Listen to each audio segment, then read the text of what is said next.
రాజధానిపై YCP నేత సజ్జల రామకృష్ణారెడ్డి వ్యాఖ్యలకు మంత్రి నారాయణ స్పందించారు. అమరావతి రాజధాని 2014 నుండే ప్రారంభమైందని అన్నారు. ఆ తరువాత అధికారంలోకి వచ్చిన జగన్ రాజధానితో 3 ముక్కలాట ఆడారని విమర్శించారు. గత ప్రభుత్వం నిర్వాకం వల్లే రాజధాని నిర్మాణం ఆలస్యమైందని, ఇప్పుడు వెళ్లి అమరావతి పనులు ఎలా జరుగుతున్నాయో చూడండి అంటూ సజ్జలకు సలహా ఇచ్చారు. కూటమి ప్రభుత్వం వచ్చాక రైతులు ఆనందంగా ఉన్నారని, తమకు ఏపీ రాజధాని అమరావతిని స్పష్టం చేశారు. వైసీపీ రాజధాని ఎక్కడో చెప్పాలి అంటూ మంత్రి నారాయణ ప్రశ్నించారు.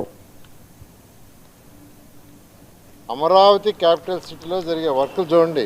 14-19లో ముఖ్యమంత్రి గారు ఏదైతే మాటిచ్చారో, ఒక ఇంటర్నేషనల్ లెవెల్లో ప్రపంచంలో టాప్ 5 రాజధానిలో ఒక రాజధాని కడతామని, ఆ విధంగా ఈరోజు రోడ్లు 9 వరుసలు 12 వరుసలు, underground drainage, drinking water, road, electrical lines under ground,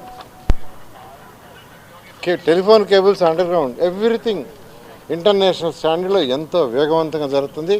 రాష్ట్రం మొత్తంలో ఎక్కడ పెట్టినా అమరావతి బ్రహ్మాండంగా జరుగుతుంది. మన రాష్ట్రమే కాదు, పక్క రాష్ట్రాల్లో కూడా డిస్కస్ చేసుకుంటున్నారు. అమరావతి వర్షాలు పోయిన తర్వాత ఎంతో వేగవంతమైంది. అసలు ఈ 1 year డిలే కావడానికి కూడా కారణం ఏంటంటే గత ప్రభుత్వమే, వాళ్ళు చేసే నిర్వాహమే. టెండర్లు క్లోజ్ చేయాలా, పని వాళ్ళకి ఇవ్వాల్సిన డబ్బులా ఇవ్వాలా, వాళ్ళని ఇబ్బంది పెట్టారు. ఈ ప్రభుత్వం రాగానే టేకప్ చేయాలంటే మళ్ళీ లీగల్ ప్రాబ్లమ్స్ రావాలంటే దానికి కమిటీలు వేసి, కమిటీల ద్వారా సమస్యలన్నీ సాల్వ్ చేసి, అథారిటీలు అప్రూవ్ చేసి, క్యాబినెట్లు అప్రూవ్ చేసి మేము ముందుకు వచ్చాం. ఈ లోపల వర్షాలు వచ్చే లోపల వర్క్స్ చేయలేకపోయారు వాళ్ళు. వర్షాలు పోయిన తర్వాత అన్ని రోడ్లు 350 kilometre trunk roads, 1500 kilometre layouts roads, iconic భవన్స్, అధికారుల భవనాలు అన్నీ రెడీ అవుతున్నాయి, అన్నీ తయారవుతున్నాయి. అనుకున్న టైం ప్రకారం అన్నీ కంప్లీట్ అవుతాయి. అందరూ అప్రిషియేట్ చేస్తున్నారు. అమరావతి క్యాపిటల్ సిటీలో